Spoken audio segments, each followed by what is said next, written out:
Mic check 1 2. It's the Y2K collector, and game hunting is definitely not dead. I guess there still are deals out there, and I'm going to be coming out with a video tomorrow just kind of going a little bit more in depth about today's pickup. Unfortunately, I was not able to get any footage of me actually picking up these games because it was a bit of a frenzy today, but it was a really good haul of video games for roughly around 135 bucks with taxes. I don't even know what the value of these games are because I didn't even do the math, because that's not the most important thing to me, primarily because the bulk of these games are staying in my collection. So I love when I'm able to find great games that I can add to my collection for a really good price. Totally stoked about that. I did pick up a few doubles. So the doubles I am going to sell to kind of make some of that money back, and I should be able to recoup most of that with me selling off some of the doubles. So I'm going to go through all of the games that I picked up in no particular order. I really only went to two places, a thrift store and a GameStop. So let's go. We're going to start with the GameStop pickups, starting with this copy of Devil May Cry for the Xbox One. This was a $5 pickup. The definitive edition has all the inserts in it. Pretty cool game. Next up, we have Diablo 3 Reaper of Souls, rather. This was another $5 pickup on the Xbox One. Then had a PS3 pickup here, Kingdom Hearts. I think this is 2.5, the HD remix. Another really cool $5 pickup, complete in box on the PS3. Then GameStop, my local GameStop, had even more PlayStation 2 games.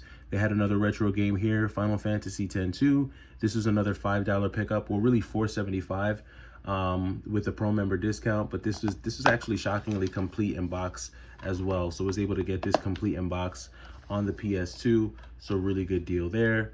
I was able to get that. Then we're going to go through all the thrift store pickups, and these are going to be in no particular order. So picked up a copy of Madagascar for $1.25. I really just got this because this is going to be a case swap for me. It was a really good case, and I do have some PS2 games that could use some case upgrades. So whenever I find these, I just pick them up. I try to keep my cases as authentic to the PS2 as I can. Picked up a copy of Kirby Air Ride. Really good copy, complete in box. I was stoked to really find this. The manual is immaculate. Same thing with the disc. 25 bucks. Can't be too mad at that for Kirby's Air Ride on the GameCube. They had this sealed copy of Wii Play on the Nintendo Wii, which is really cool because I do have a Wii that I'm going to be selling. It's a complete in box Nintendo Wii, so this will pair very nicely with that. So I picked this one up. They had a copy of Mario Kart Wii. This too was complete in box. It had all of the inserts and everything with it, the manual, all that jazz. This is in pretty good condition, really good condition actually, on the Nintendo Wii. So this is a pickup that I was stoked for.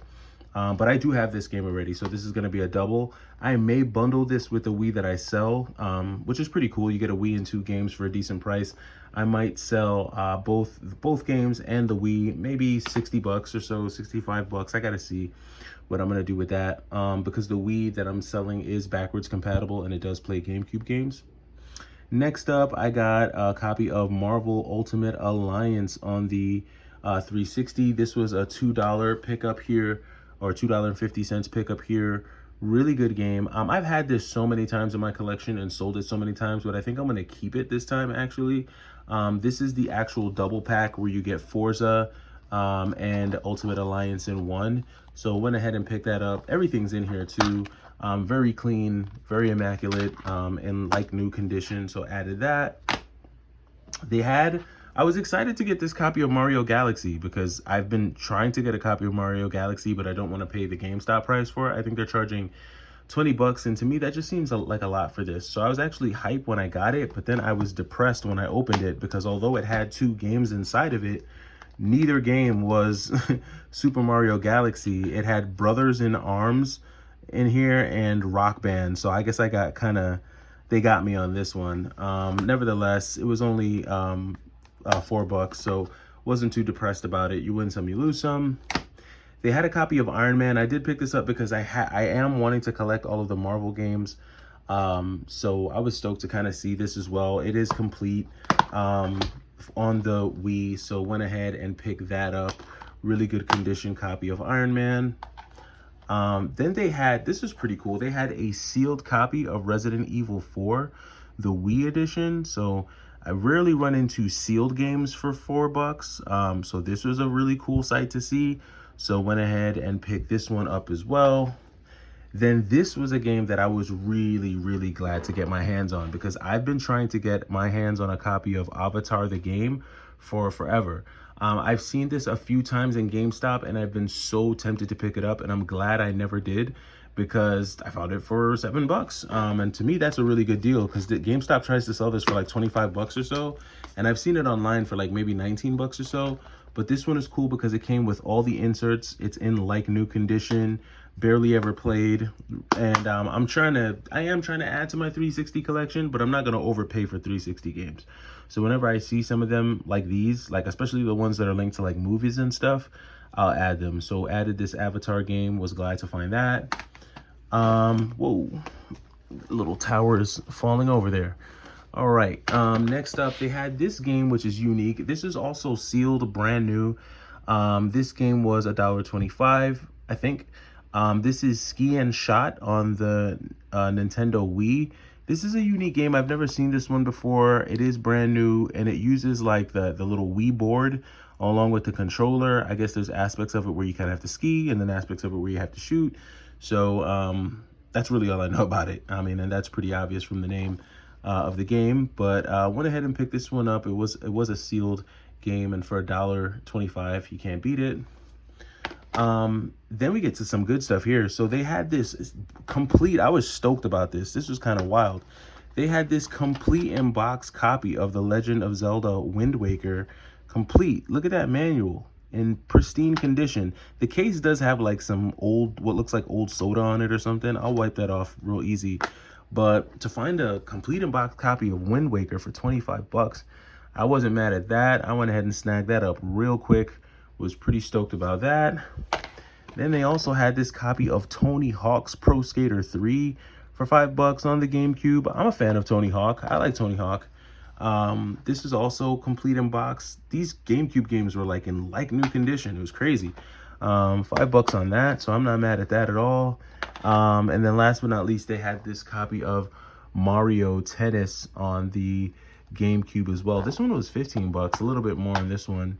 But yeah, I mean, look at that, like super duper clean. All the inserts and everything like that. The story on these are really crazy when I think about it, because I was basically in the thrift store.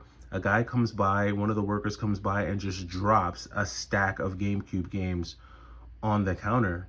And normally like the workers behind the counter pick the games up to put them behind the counter. But before anyone could touch the games, some dude just literally leaps over everyone and just grabs like half of the stack, like right out of everyone's hands. And the other half of the stack was just sitting there, and I was like, well, dude, if this dude's gonna just debo it, I'm grabbing the other half. So I just grabbed the other half, and what was in my half was obviously the Tony Hawk, the Kirby, and the Zelda and the Mario Tennis. I think the dude who like deboed everybody walked away with like a Paper Mario Thousand Year Door, which that was a really good pickup. He also walked away with Pokemon Coliseum. So again, another really good pickup. So he walked away with some really cool stuff on the GameCube. But the way he did it was like a little wild. Like I would have waited for the person behind the counter to like pick it up and then allow everyone to see it. But because he just deboed everyone, I was like, I'm not letting this guy like just grab everything. And it didn't look like anyone else was really gonna challenge him. So I just grabbed the other half, and he tried to ask for the other half, and I was like, no, I'm taking these. So it's just wild. Like honestly, it's wild, and I can see, I get it, right? Like, you know, for a lot of people, for some of these people, they take these games, and to them these games are like free money. It's like free money. It's like somebody walking around and giving away free money, especially if you're a reseller. This dude looked like he was a hardcore reseller, because like I said, he was checking the values on everything before he decided to even walk away with them. He just wanted to hoard them all to check the values. He didn't even know what they were worth. So like, that just tells me like he probably doesn't play video games, and he's just like buying them to flip them. which to each his own, like do you, but it's how you do things. And he's lucky a fight didn't break out, you know what I mean? Because it looked like there were some people around that were like really upset. Again, I wasn't gonna let him debo all the games. Like, you're not taking them all and walking away. So I definitely grabbed half that stack and walked away, and was like, when he said to see if he could see him, I just said no. So it is what it is. And it sucks because game hunting really shouldn't be like that. But when you game hunt in like public places where everyone has access and things like that, there's always going to be those people who are just like vultures, like, and are going to be so aggressive that there's like no tact, there's no decency. It's just go crazy. And like sometimes you almost have to stand up for yourself, and demand respect in a way. So I'll go more into depth in that in a video that I put out tomorrow, just kind of the dangers of game hunting. I don't know what I'll call that, but I just wanted to show the Y2K crew what I was able to pick up today, and just explain a little bit as to how I was able to get some of this stuff. But it was a wild day. Hopefully you all have had a great day. And yeah, I will catch you in the next video. It's the Y2K Collector. Take it easy.